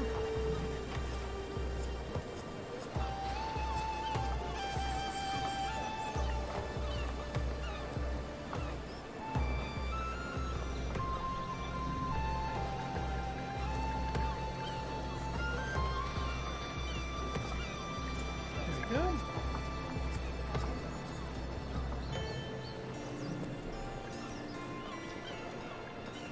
And this one will be oats.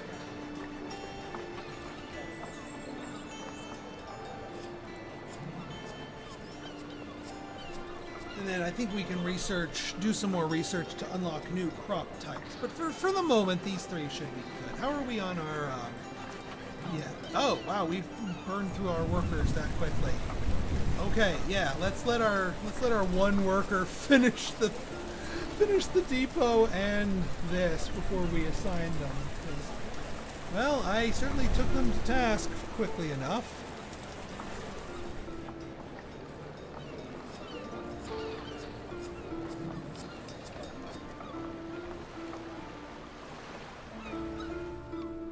Yeah, we almost have enough for a full boat of just herbs, which makes me happy. There's a lot more other things that we want to research, but for now, I think we're pretty good. Field crop. Field crop 1 is what we want.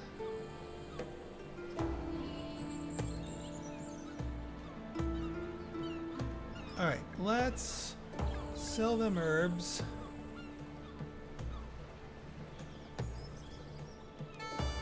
We can top off our leather. We can sell a little of that. Lamb.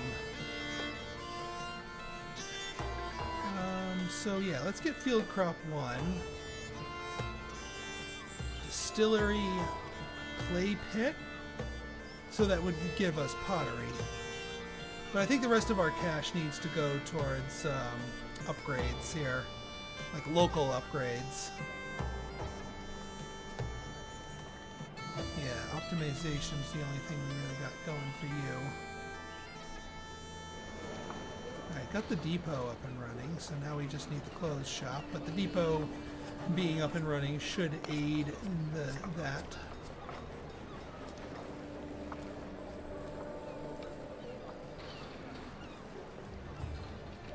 Gain favor with the Holy Church. Church dignitaries are offering us a way to gain some favor with them, though that's really just a way to tell them to tell us what they want done. Fine. Send them what they want. Let's do them a favor. Or I'm not interested in doing any favors. Well, you know what? We only have peasants. We can spare the tools and the mushrooms.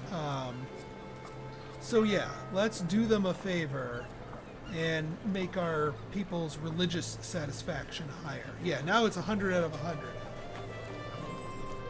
So, yeah, that's one way to keep them happier. Alright, research is done. Granted, we can't really tap into them because we don't have the workforce for it. Should have thought of that. And I'm not going to go into clay pits either. Not yet, anyway. I just need this clothes shop done. No, don't pause it. Prioritize it, please. Do the opposite of pause it. Because I want our final worker working there, and then we're going to be no new buildings until we get new peeps.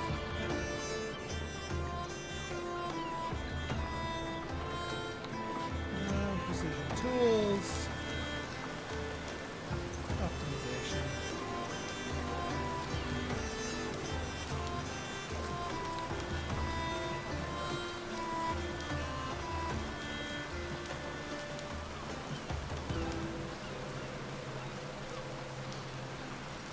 Alright, now you're making some goodies.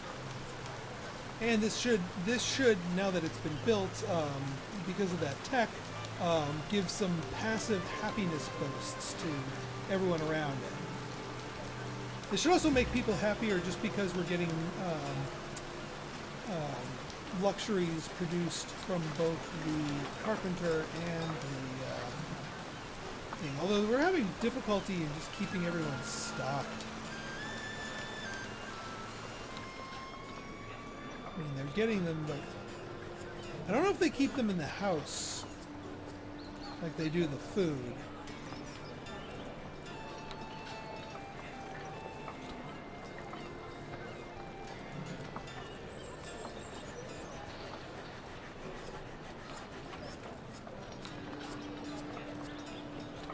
I mean, or they're just getting used up that quickly. Which is a little iffy, but yeah, whatever.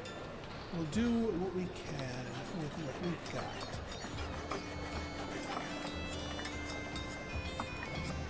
Hey Voodoo!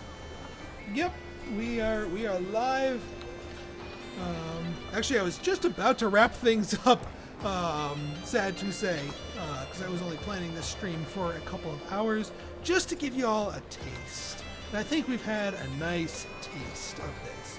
Of course, how well this video does, how well the VOD does, will determine if I do a full series of this. So keep your eyes peeled, and if you have Amazon Prime, not Amazon Prime, YouTube Prime, download the video. It actually helps the channel if you download the VOD with YouTube Prime, if you have it. I mean, don't get YouTube Prime on my regard, but if you have it, use it. It's awesome. So yeah. This has been Patron. I'm optimistic of this game. I'm liking what I'm seeing so far. It's scratching that Banished itch. Has a bunch more moving parts to it, and like I said, I like what I see. But let me know what you think in the comments. If you missed any part of this VOD will be live shortly. So if you guys like this episode and you want to see more like it, go ahead and hit that like button, hit that subscribe button, and leave me a comment. Good, bad, or indifferent, your feedback's always welcome. So until next time, this has been Pinstar signing